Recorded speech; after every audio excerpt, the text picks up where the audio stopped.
Au nom du Père, et du Fils, et du Saint-Esprit, ainsi soit-il. Dans le catéchisme de Saint Vincent de Paul, dans une des premières leçons, il est posé la question suivante. Comment connaît-on Dieu?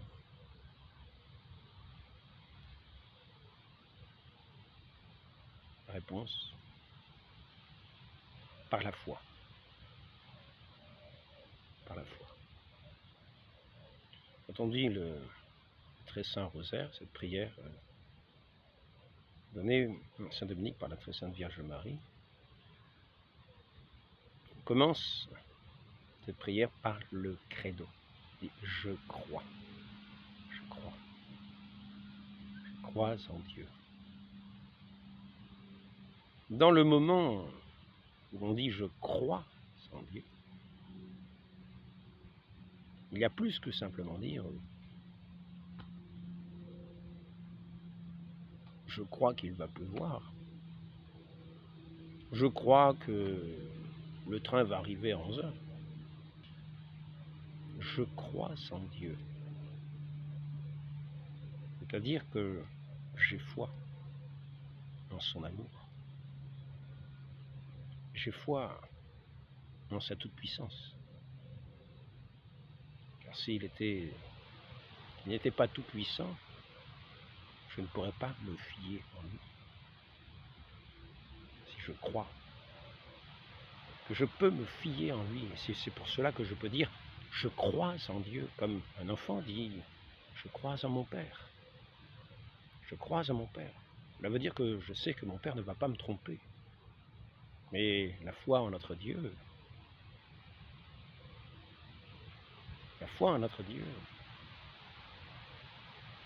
n'est comparable. N'est comparable à rien. Elle est pleine et entière sans aucun doute. Je crois en Dieu. Je crois en ce Dieu tout-puissant. En ce Dieu qui est amour. Ce Dieu qui est la bonté même.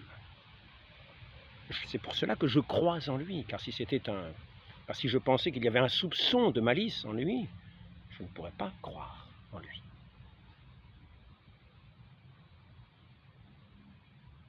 Lorsque je dis je crois en une telle personne, cela veut dire que j'exclus de ma pensée qu'il puisse être un voleur.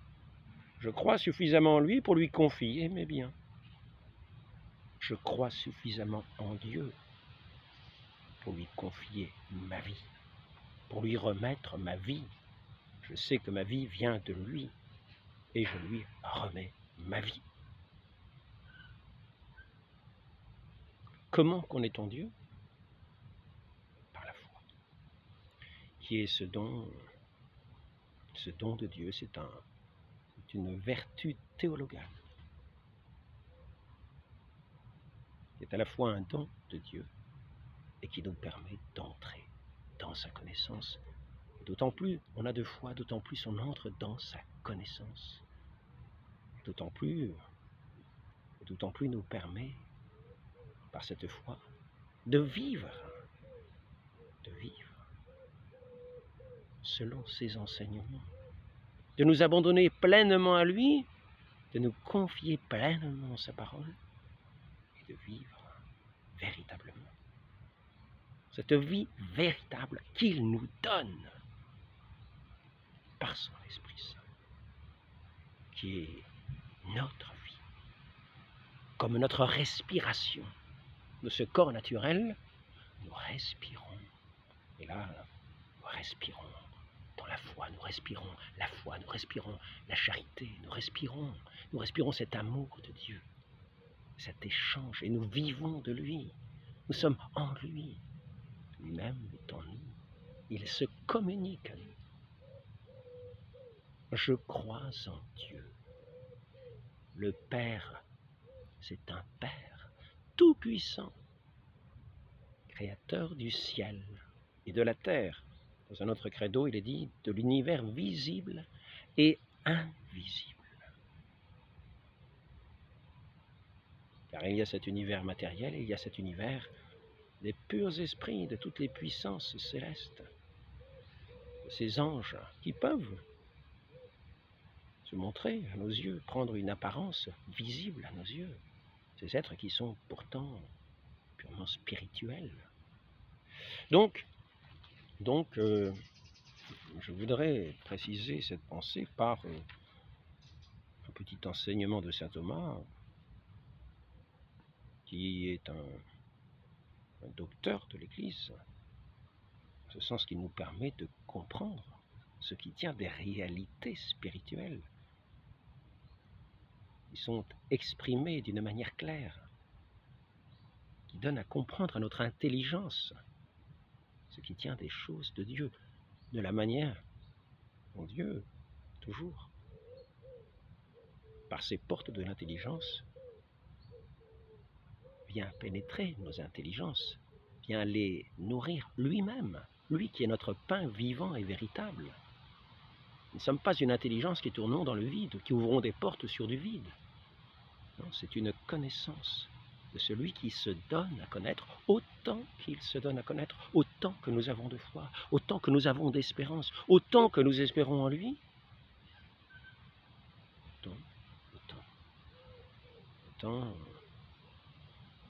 autant il se donnera à nous. Nous ouvrons la contenance de notre cœur par cette foi d'autant plus grande, cette espérance d'autant plus grande. Si ce cœur se dilate à la mesure de notre espérance, et notre Dieu peut y placer sa grâce, à la mesure de cette ouverture que nous lui faisons. Si nous nous fermons à lui, si nous ne nous laissons pas de place, si nous disons « je ne crois pas », je ne crois pas, je crois que c'est un Dieu mauvais, je n'ai pas me fier en lui, je lui ferme la porte. Si je crois que c'est un truand, je vais lui fermer la porte. Oui. Si je dis je crois que le bon Dieu est un truand, je vais fermer à double tour. Je sais bien que si en plus je pense qu'il est tout puissant, il ne servira à rien de fermer à double tour. Il pourra ouvrir la porte. Oui. Alors, ce serait la pire des choses. Imaginez que le bon Dieu est tout puissant, que c'est un truand. Non seulement on ne croit pas en lui, mais en plus on sait qu'on va être pillé, on sait qu'on va être caboché, on sait qu'on va être... Oui.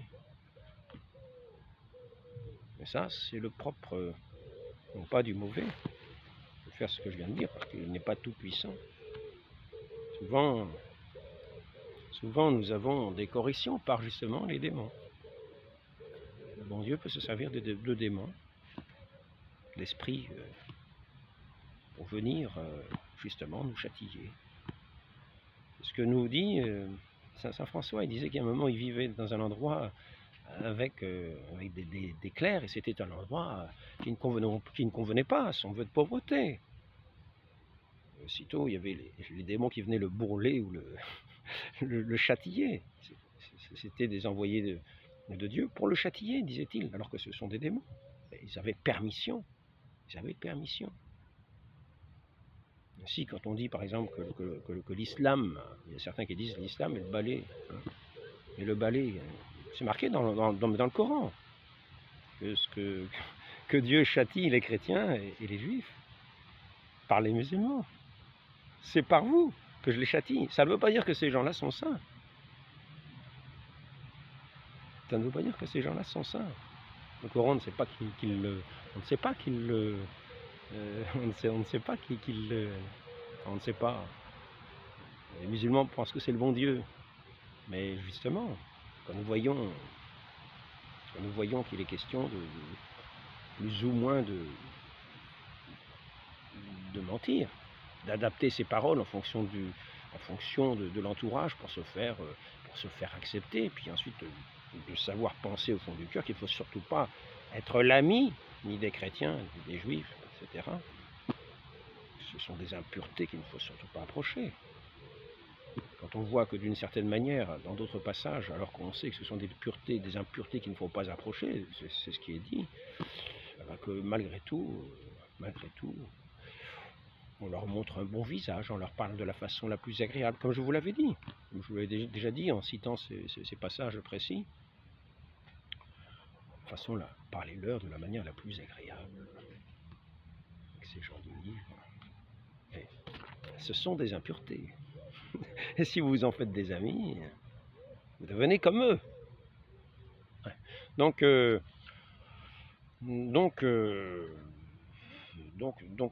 nous savons, nous, qui avons foi dans le Christ, qui a témoigné de ses paroles, de ses enseignements, par ses œuvres. Nous savons donc que là, nous avons effectivement des gens qui viennent peut-être châtier notre mauvaise disposition vis-à-vis de Dieu en tant que chrétien, mais ce ne sont pas forcément, il ne s'agit pas nécessairement de personnes les plus saintes.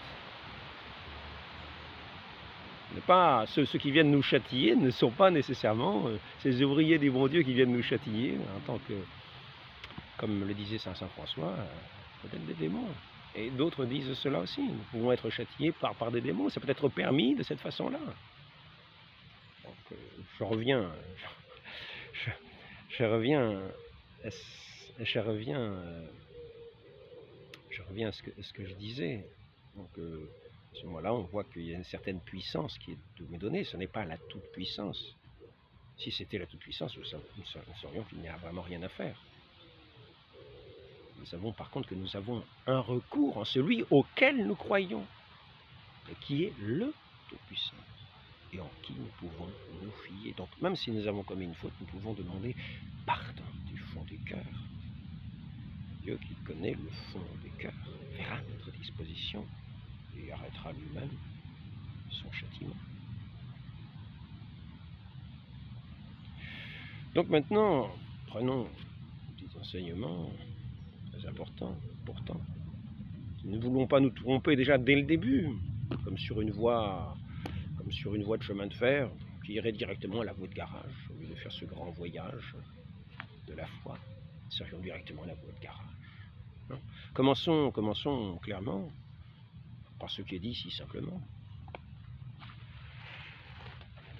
Comment faut-il disputer avec les infidèles? La raison de la foi, un petit opuscule de saint Thomas.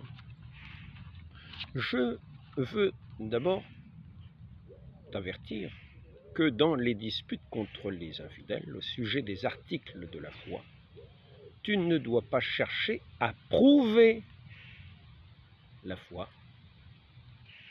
par des raisons nécessaires. Que reste-t-il de la foi? C'est la foi, c'est par la foi qu'on connaît le bon Dieu. C'est par la foi, c'est pas par des calculs mathématiques. C'est pas en pesant, c'est pas en allant le peser à une balance. Personne ne peut le peser à une balance. Un don de Dieu. Donc, je veux d'abord t'avertir que dans les disputes contre les infidèles au sujet des articles de la foi, tu ne dois pas chercher à prouver la foi par des raisons nécessaires. Cela dérogerait à la sublimité de la foi.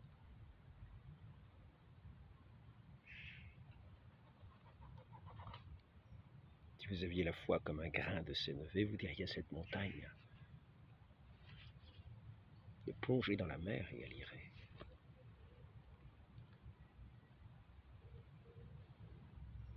Comme un grain de sénévé, il n'y a pratiquement rien dans ce monde. Cela dérogerait la sublimité de la foi dont la vérité dépasse non seulement l'esprit des hommes, mais aussi celui des anges. Nous croyons ces articles de la foi en tant qu'ils nous sont révélés. Révélés. Je te rends grâce, Père, d'avoir caché cela aux sages et aux savants de ce siècle, de l'avoir révélé aux tout petits,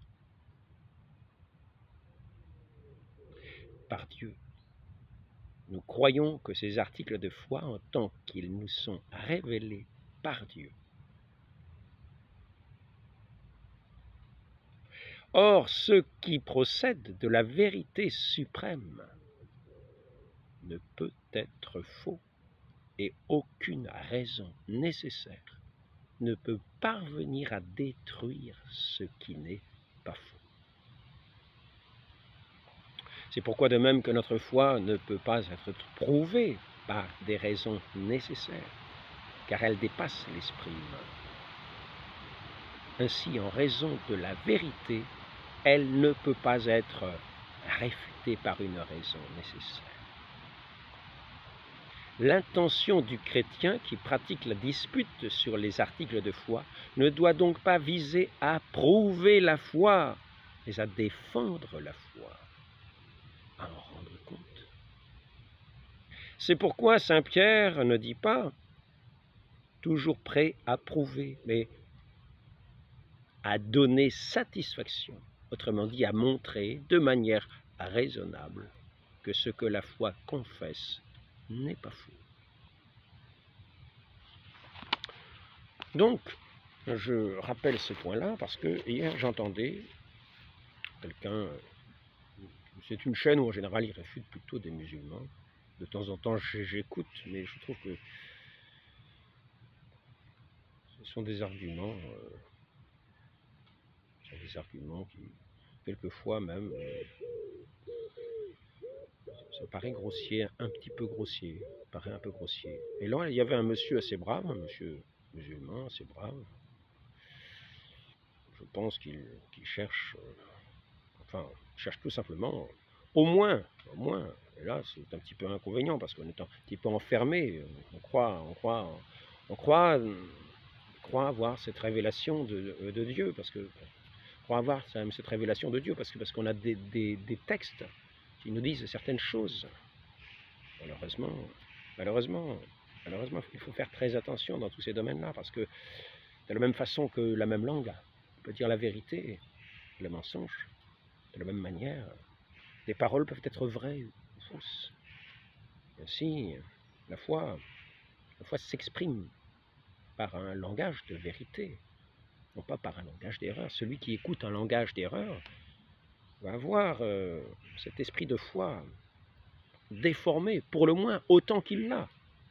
N'oublions pas que cette foi est un don de Dieu, mais néanmoins, parce que nous sommes dans un milieu complètement déformé, dans les idées, par rapport à ce qui est de cette vérité pour laquelle nous sommes faits, car nous sommes faits pour connaître Dieu, pour le connaître, l'aimer, le servir, parce que Dieu est amour, donc l'aimer, c'est la relation que nous avons avec lui, l'aimer. Et lorsque nous aimons, nous témoignons de l'amour par les œuvres. Si vous ne croyez pas les paroles, croyez au moins à cause des œuvres. Car le Père en moi les fait. Ainsi, c'est même le Père qui témoigne de l'amour qu'il a pour les hommes par les œuvres du Christ, qu'il opère sous les yeux des hommes. C'est les guérisons les plus miraculeuses, les plus extraordinaires que nous avons vues se reproduire au cours des âges. Ainsi, il ne s'agit pas ici d'une preuve, car Dieu n'est connu que par la foi. Mais comme des témoins de cette foi, des témoins de cette foi. Nous pouvons très bien les discréditer, dire non, je ferme l'oreille à tous ces témoignages. Si vous ne croyez pas à cause de mes paroles, croyez au moins à cause des œuvres. Mais c'est toujours croyez, ce n'est pas prouver, c'est croyez. Ainsi, lorsque saint Thomas voit le Christ ressuscité qui lui touche les mains et les pieds du côté, les plaies des mains et des pieds, alors les plaies des pieds et des mains et du côté, tombe aussitôt à genoux. Elle dit, mon Seigneur et mon Dieu. Le Christ lui répond, tu crois parce que tu vois. Ce n'est pas la preuve, mais il croit néanmoins. Ce témoignage qu'il voit de ces clous dans ses mains, qui montre que celui qui est devant lui et celui qui a été crucifié, montre à l'intelligence de l'homme. Car on pourrait très bien dire, ben non, ben c'est pas le même. Ben oui, mais tout concourt à appeler cette foi en ce Christ que saint Thomas voit devant lui. Tout concourt à appeler cette foi. Et il y adhère. Il reconnaît son Dieu, mon Seigneur et mon Dieu. Celui qui avait dit, je vais monter à Jérusalem, être crucifié, être bafoué, crucifié, mis à mort. Et le troisième jour, je ressusciterai. Ainsi, nous voyons qu'il y a toute une cohérence, tout un ensemble de faisceaux de témoins, les paroles, les actes, les œuvres, les clous, les plaies. Tout cela concourt à témoigner de cet acte, de cette foi à laquelle saint Thomas adhère et qui lui fait dire mon Seigneur et mon Dieu, et il entre dans la connaissance de son Dieu. Il tombe à genoux devant lui et il boit ses paroles divines. Et son cœur s'ouvre, comme le cénacle qui était fermé à clé, s'est ouvert à cette présence du Christ qui vient non seulement se présenter devant eux, mais venir demeurer en eux. C'est ce qu'il dit. C'est ce qu'il dit. Lui qui garde mes paroles, nous viendrons, je viendrai demeurer en lui.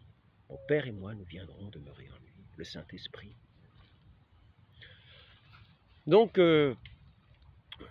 nous voici avec des gens qui nous disent « Prouvez-nous que Dieu existe. » Prouvez-nous. Alors qu'au contraire, nous disons « Nous croyons. » Nous croyons. Donc ils savent bien, prouvez-nous votre foi. Prouvez-nous votre foi. Et nous voulons des preuves. Nous voulons des preuves. Nous voyons bien que ici, justement, cette connaissance de Dieu n'est pas due à des preuves. Ne se fait pas par des preuves. Ne se fait pas par des démonstrations relatives. Ils sont toujours relatives à celui auquel nous sommes en tant qu'hommes. Enfin, nous ne sommes pas des machines. Nous ne sommes pas des mécaniques. Nous n'entrons pas dans un système où on met une pièce, où on met, je ne sais pas quoi, un argument automatique qui fait que la machine va « Ah, je crois. » Non, ce n'est pas ainsi que ça marche. Nous avons un cœur. Nous sommes menés à adhérer. Comme de la même manière, nous croyons, nous avons un ami, nous croyons en cet ami. Nous savons bien qu'il y a des limites.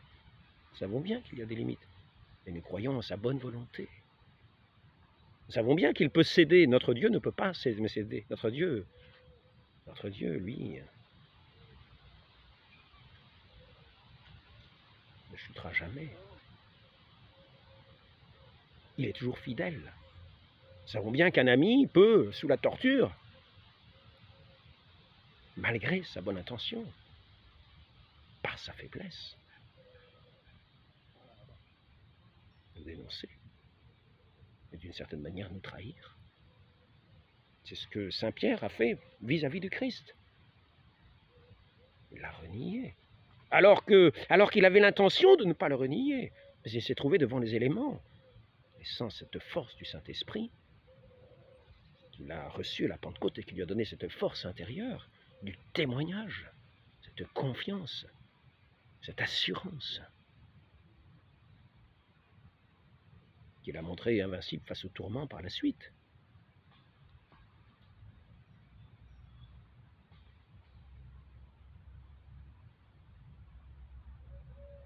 Pu grandir dans cette foi.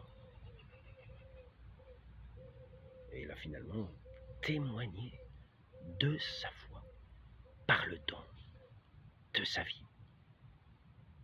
Témoigner de sa foi par ses larmes.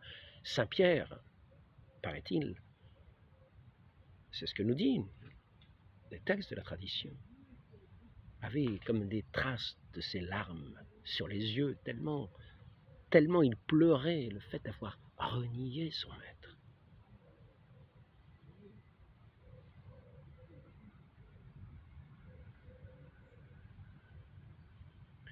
Ainsi, cette question de foi, pour ceux qui voudraient la simplifier en disant prouvez-nous que le bon Dieu existe. On veut des preuves. Si vous n'avez pas de preuves à nous montrer, A plus B, vous n'avez pas de preuves, eh ben, on vous dit non. Parce qu'il y a peut-être 10 000 dieux, il y a peut-être. Donc prouvez-nous que Allah.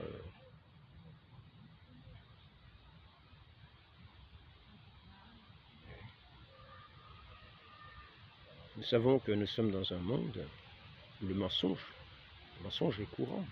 Mais le mensonge est courant. Pour certains, ce n'est peut-être pas du mensonge.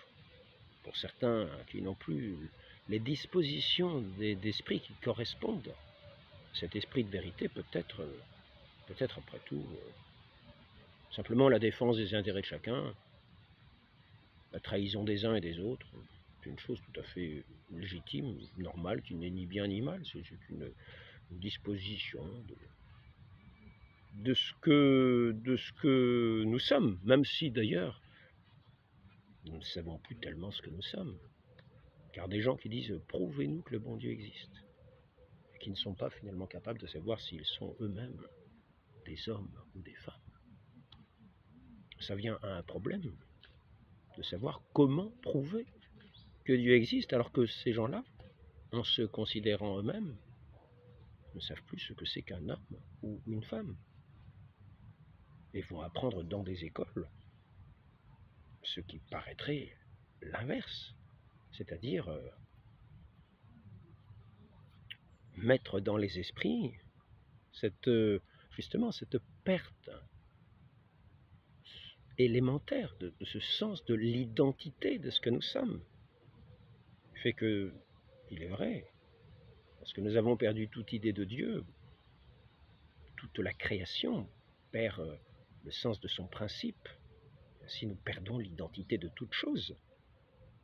Dire à quelqu'un, prouvez-moi que le bon Dieu existe, prouvez-moi que votre Dieu existe, je veux des preuves. Si vous ne me dites pas que vous avez, si vous ne me donnez pas une preuve, si vous ne me prouvez pas par A plus B, si vous ne me prouvez pas de telle et telle manière,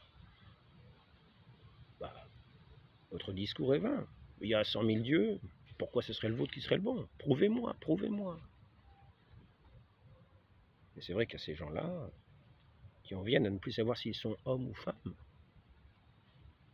Parce que c'est là que nous en arrivons. Comment prouver à l'esprit humain que Dieu existe alors qu'on n'arrive même plus à reconnaître ce que nous sommes de manière même élémentaire? Et pourtant, l'homme et la femme, il y a bien moyen de les distinguer, ne serait-ce que par les cellules, l'ADN, XX, XY, simplement les organes par lesquels on reconnaît un homme et une femme, par lesquels aussi nous avons le moyen, par leur union, de procréer, de contribuer à cette œuvre divine de la création, d'avoir, comme on dit, des enfants, d'engendrer des enfants entre l'homme et la femme. Naturellement, il n'y a pas moyen, entre un homme et un homme, ou une femme et une femme, d'engendrer des enfants. C'est le b.a.-ba de ce qui est la vie pour l'humanité. Maintenant, on en vient à discuter à l'école ou dans différents endroits, à savoir si nous sommes des hommes ou des femmes. Donc, comment à de telles personnes prouver, quand on a perdu la raison à ce point-là, que Dieu existe? Par contre, nous pouvons témoigner. Nous pouvons apporter des témoignages qui, faisant appel à la raison, montrent que ce que nous disons de la foi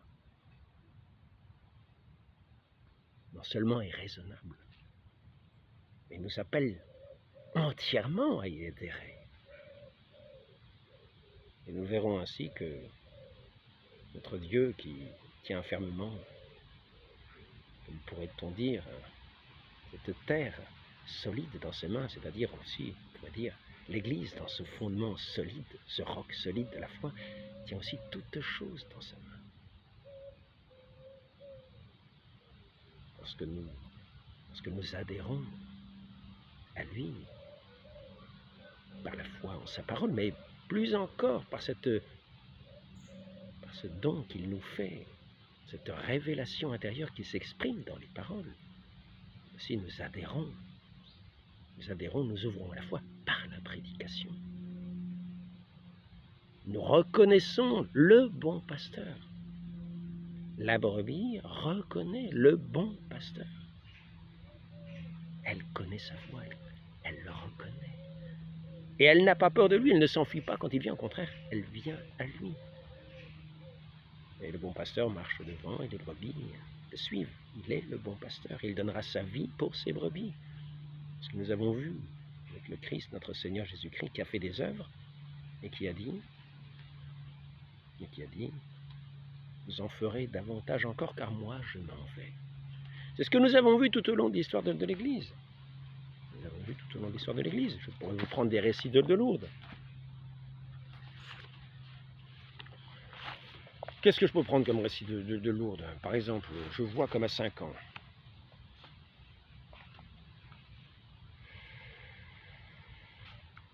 C'est un monsieur qui est dans une maison de sœurs, qui est aveugle. Villon-Dury avait contracté cette infirmité dans le service. Aussi obtint-il une pension de 600 francs par an. Le 11 juillet 1884, plus tard en 1890, il fut admis à l'hospice de Confort, près de Bellegarde. 15 jours après son arrivée à l'hospice, le 2 août, sur le conseil des religieuses, il consentit à demander à Dieu ce bien inestimable de la vue. Les sœurs qui l'invitent ne font pas une preuve, elles n'ont pas donné une preuve, elles l'invitent. La création tout entière est un appel à adhérer.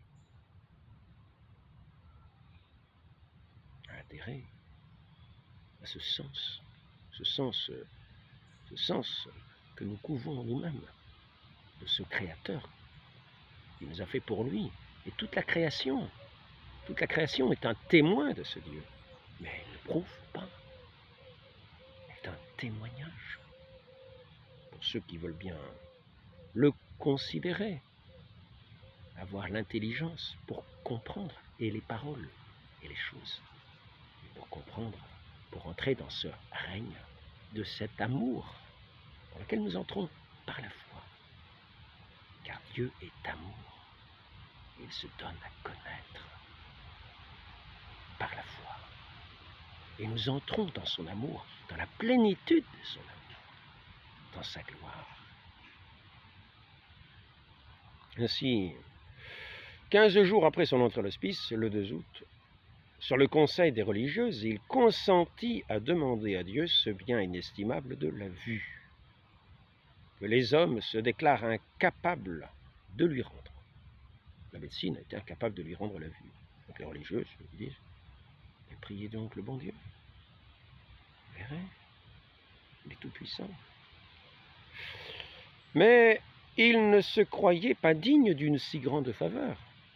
Sœur Marthe avait déposé sur sa table un flacon d'eau de Lourdes. Je rappelle que Lourdes, il y a eu des milliers, sans doute des dizaines de milliers de guérissons. L'Église n'en retient que quelques-uns, que quelques-unes, comme étant des miracles, parce qu'elle est très prudente. Elle a considéré ce qui était vraiment sans faille aucune. Mais toutes ces guérisons, toutes ces milliers, toutes ces centaines, tous ces milliers de guérisons qui ont été opérées à Lourdes, quelquefois instantanément, dans des choses les plus incroyables, sont aussi des miracles, sont aussi l'œuvre de Dieu. L'Église ne garantit que quelques-uns, 70 en tout. Mais il y en a des milliers, peut-être même des dizaines de milliers, car déjà à l'époque il y en avait des milliers, c'est un livre de 1913. Et depuis, l'eau a passé sous les ponts du Gave. Il était seul et déjà dans son lit, il hésitait à recourir aussi à l'intervention particulière du ciel. « Lâche que tu es, se dit-il tout à coup, le diable ne sera pas toujours mon maître. » Il enleva donc le bouchon et pria le bienheureux Chanel, son compatriote, de demander pour lui à la Sainte Vierge la grâce miraculeuse qu'il n'osait pas solliciter directement lui-même. Alors, raconte-t-il, par 3 fois, faisant toucher l'index de la main droite à l'eau de Lourdes, je l'ai chaque fois passé rapidement sur les 2 yeux. À la 3e, j'ai ressenti une violente douleur, comme si l'on m'avait enfoncé un couteau dans les yeux. On parlait d'une guérison.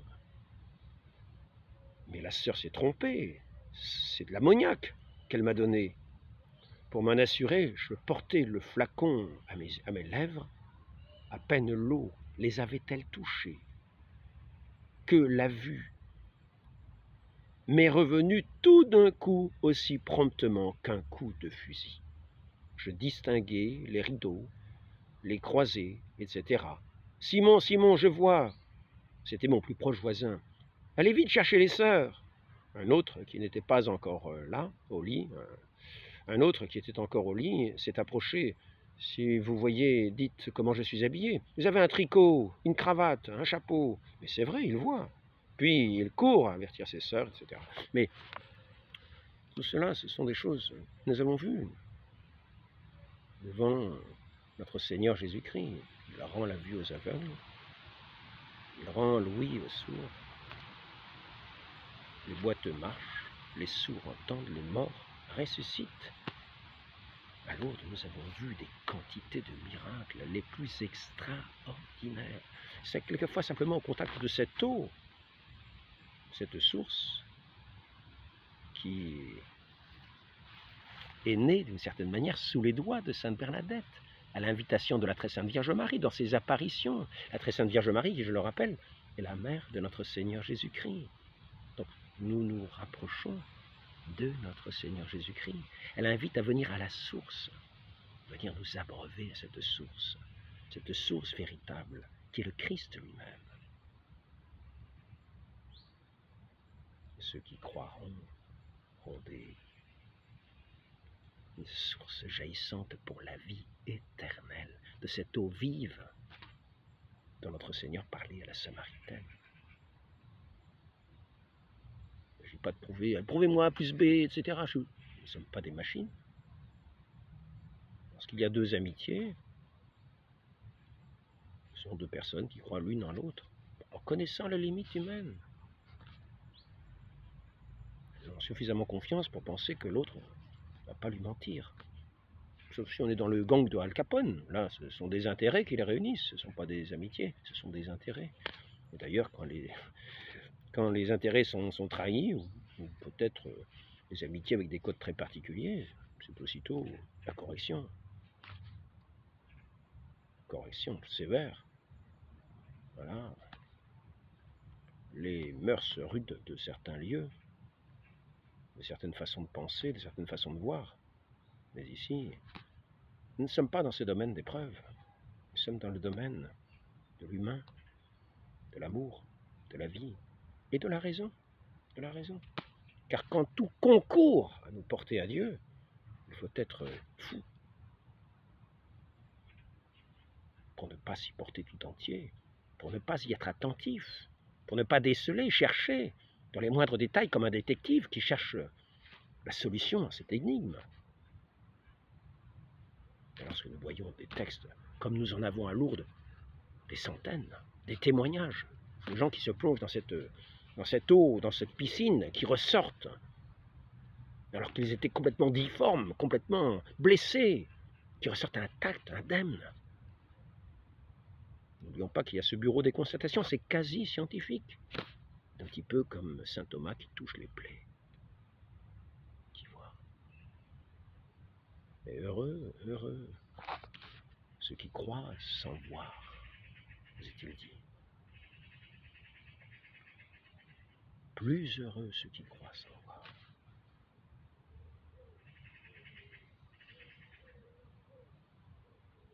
Qui ont cette disposition du cœur, qui cherche la vérité, qui cherche la lumière, qui reconnaît les paroles de la vérité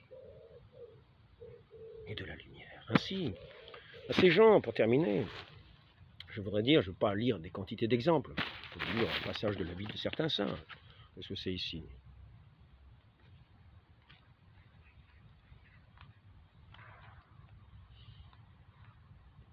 Saint Marc, Saint Fidèle, Bienheureux Gilles, Égide, Léonide, je ne connais pas tous. Hein. Agnès de Montepulciano. De poétiques et multiples légendes entourent la vie d'Agnès. Elle avait 15 ans quand la Vierge lui apparut, lui remit 3 perles d'une éclatante beauté, disant qu'elle représentait la Sainte Trinité en la foi de laquelle seraient fondés les monastères qu'Agnès était destinée à élever. En effet, la jeune religieuse montrait tant de maturité que les habitants de Pruceno, voulant bâtir un couvent dans l'éducation de leurs enfants, lui en confièrent la direction, et le pape lui conférait le titre d'abbesse. Quel âge avait-elle? À 14 ans, nommée économe, elle s'arrachait aux douceurs d'une continuelle oraison pour veiller à tout, cherchant le bien de chacune. Pour elle, elle le couchait à terre, jeûnait au pain et à l'eau. Quand elle priait, on la voyait parfois soulevée de terre. Donc, cette vie des saints, tout simplement exemplaire, on ne les connaît pas. On est attiré par les écrans de télé, les stars. Mais non pas par les étoiles véritables qui brillent sous ces enfants de lumière qui brillent véritablement pour éclairer les cœurs des hommes, qui sont des exemples de vie toute dévouée, toute d'amour, de don, de sacrifice personnel comme témoignage d'amour, renoncement à soi pour le service du prochain, c'est-à-dire le service de Dieu. Il est présent, comme il nous le dit, ce que vous avez fait au moindre de ces petits, c'est à moi que vous l'avez fait. Et n'attendez pas de retour, n'attendez pas de récompense en retour. Si vous avez votre récompense ici-bas, ne croyez pas que vous en aurez. Vous avez déjà ce qu'il vous faut. Donnez, donnez, sans attente de retour. Ainsi, nous voyons dans la vie de tous ces saints les vies les plus édifiantes, les plus belles. Mais c'est toujours beau, car la vérité nous attire à la beauté. La vérité est belle. Le péché l'est. Alors maintenant, j'aurais pu vous lire des témoignages de miracles. Il y en a de tellement extraordinaires. Ces apparitions de la Vierge Marie à Sainte Bernadette. Les gens qui étaient là, en masse, petit à petit, sont rassemblés en masse autour de Sainte Bernadette. Ils ne voyaient pas la Vierge Marie, ces gens-là. Elle la voyait. Elle était transfigurée.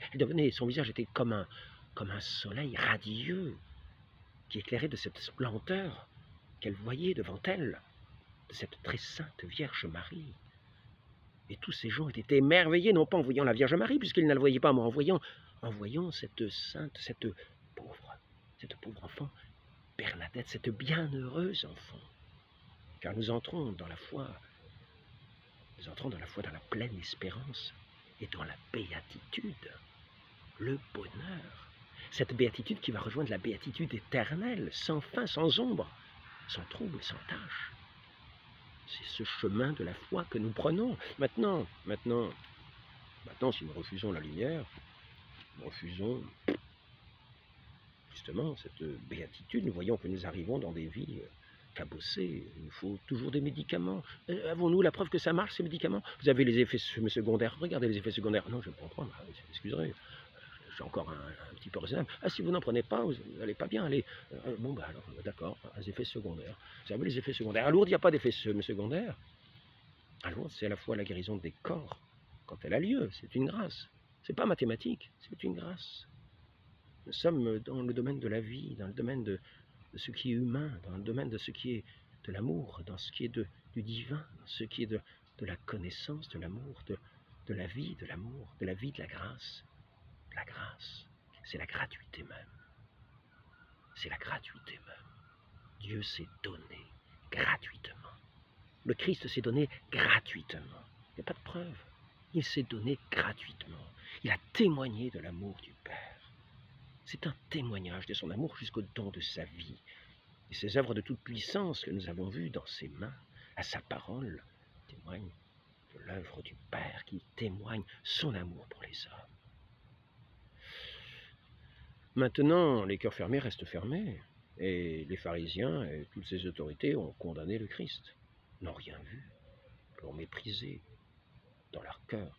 Ils ne lui ont pas ouvert la porte, ils n'ont pas reconnu, ils n'étaient pas les bonnes brebis, ils étaient des vieux boucs. Ils ont crucifié, fait crucifier. Ils l'ont crucifié par leur bouche, par leur langue de vipère. Alors, il y a la descendance du serpent. Donc, ces gens-là disent prouvez-nous que Dieu existe, prouvez-nous, prouvez-nous. Maintenant, je tiens à dire la chose suivante. Ces gens-là n'ont pas besoin de preuves pour vivre de la façon dont ils vivent. Ils vivent comme si Dieu n'existait pas. Ont-ils donné la preuve que Dieu n'existait pas? Ont-ils réfléchi à cela? Ont-ils prouvé que Dieu n'existait pas? Quand tant de faits témoignent, justement,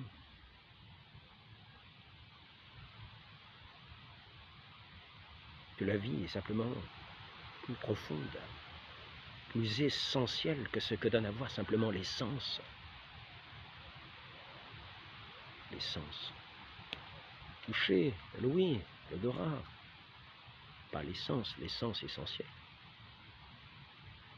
Cette huile essentielle. Cette onction du Saint-Esprit, qui est la vraie vie. Prouvez-moi, prouvez-moi. Mais vous, pour vivre comme vous vivez en impie, car impie, ça veut dire qu'il n'a pas la piété, il n'a pas le respect de Dieu. Pour insulter Dieu comme cela dans vos vies, avez-vous une preuve qu'il n'existe pas? Montrez la preuve. Montrez la preuve qu'il n'existe pas. Prouvez-nous qu'il n'existe pas. Si vous vivez d'une façon qui vous met en danger, alors que vous n'avez même pas la preuve et que vous avez au contraire des tas d'indices, qui vous montrent que votre vie est gravement en danger. Car pour ceux qui rejettent Dieu, celui qui est l'Éternel, leur peine est éternelle. Leurs ténèbres seront éternelles. Leur souffrance, loin de l'amour véritable, sera éternelle. À ceux qui n'ont pas voulu ouvrir l'oreille à la bonté de Dieu, qui l'auront rejeté, eh bien ils l'auront rejeté pour l'éternité. Ainsi, ils sont semblables à ces gens qui se mettent sur une voie ferrée, et puis ils s'allongent sur la voie ferrée, et puis ils s'y trouvent bien. Cette grande voie ferrée qui est celle du monde, d'une certaine manière. Comme le monde pourrait être vu comme une grande voie ferrée. On se dit, mais quel est le sens de cette voie ferrée? Qu'est-ce que c'est que ce sens de cette voie ferrée? Mais cette voie ferrée, c'est tout simplement que c'est une voie. Mais ces gens-là disent, oh, moi je suis très bien sur cette voie ferrée. Je suis très bien sur cette voie ferrée. Montrez-moi la... on leur dira, mais il y a un train qui va passer, qui va vous écraser. Un train, qu'est-ce que c'est que ça? Mais montrez-moi la preuve. Prouvez-moi qu'il y a un train qui va passer. Moi, je reste sur cette voie ferrée, j'y suis très bien. Mais prouvez-moi qu'il y a un train qui va passer. Alors, pour leur expliquer, mais ils disent, ben non, moi je suis très bien là, je suis très bien sur cette voie ferrée. Hein, c'est étrange qu'il y ait des rails comme ça, comme des bouts de fer qui soient séparés comme ça, à une petite distance, qui vont si loin comme ça, en parallèle, c'est étrange. On leur dit, mais c'est une voie, c'est la voie pour aller dans une direction, pour aller d'un bout à l'autre, et il y a un train qui passe toutes les heures. Mais ces gens-là, si vous ne leur montrez pas la preuve, ils vont dire, non, je n'y crois pas, je n'y crois pas. Et leur vie est ainsi. Leur vie est ainsi. Ils sont sur cette voie ferrée, et ils attendent la preuve qu'on leur explique qu'il y a un train qui va passer dans une minute, qui va venir à 400 à l'heure et qui va les écraser. Mais ils attendent la preuve, ils veulent la preuve. Prouvez-moi. Et ils vivent comme s'il n'y avait pas de train qui passerait Pourtant, la situation est assez inconfortable, comme celle du monde sans Dieu, très inconfortable. Nous n'avons que des souffrances et certaines religions pensent qu'il y a des mauvais esprits, des mauvais dieux qui régissent, qui ont créé ce monde. Ne crois pas au bon Dieu. Nous disons, je crois en Dieu, le Père, un Père tout-puissant. Croyons que c'est un Père. Ne disons pas que c'est un mauvais Dieu qui a créé le monde. Donc nous sommes sur une... si cette voie ferrée, on pourrait dire, est aussi inconfortable que ce monde, qui est une grande voie où nous passons.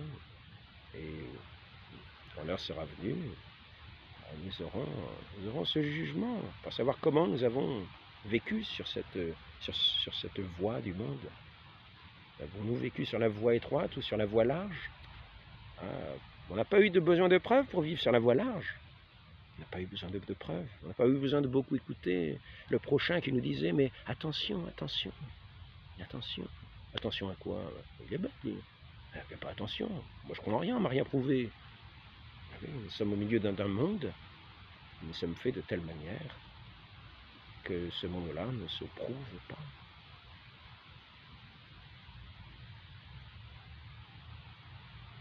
L'amour se témoigne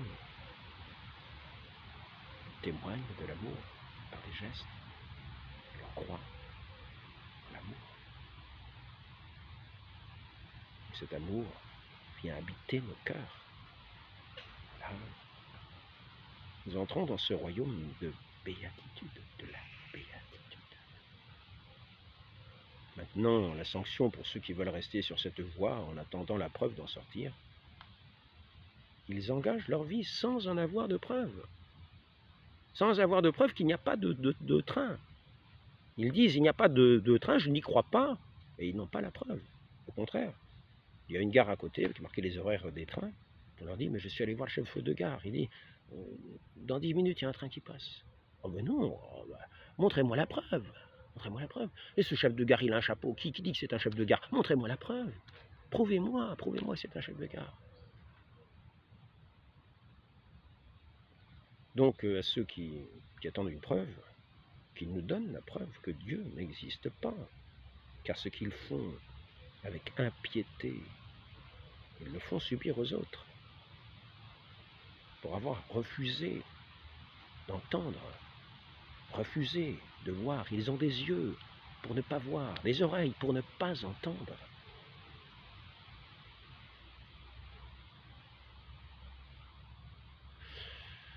Donc, voilà, c'est une petite réponse sur cette voie du monde. Les gens qui vivent en impie n'attendent pas la preuve, n'ont pas la preuve qu'il n'y a pas de Dieu. Et ils n'en ont pas besoin pour vivre en impie. Ils vivent selon leurs égoïsmes. C'est le prétexte à l'égoïsme. Ils n'ont pas besoin de preuves. Et vous, quand vous leur parlez, ils vous demandent une preuve. Donc, sachons ne pas tomber dans ces pièges. Je vais répéter ce que dit saint Thomas au début. Je vais commencer à lire au début de cet entretien.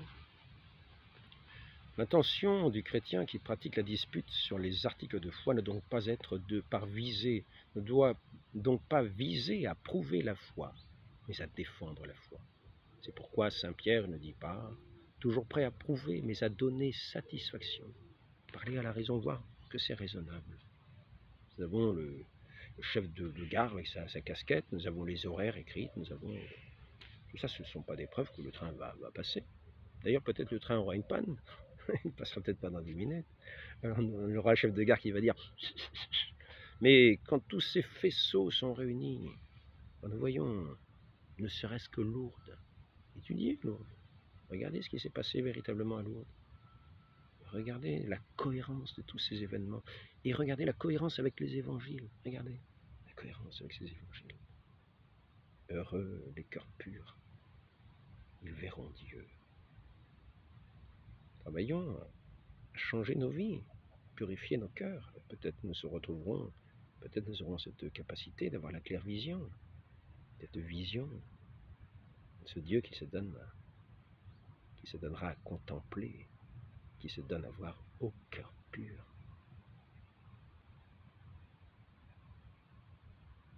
Changeons de vie.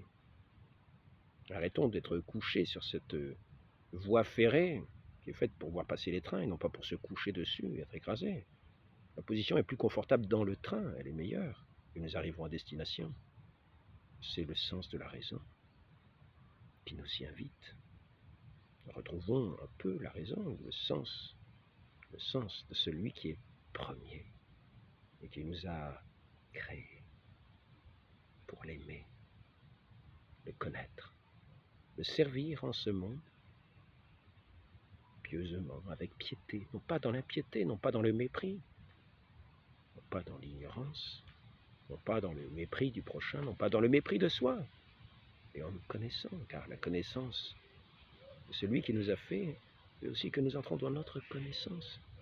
Nous savons que nous sommes un homme ou une femme, nous connaissons notre vocation.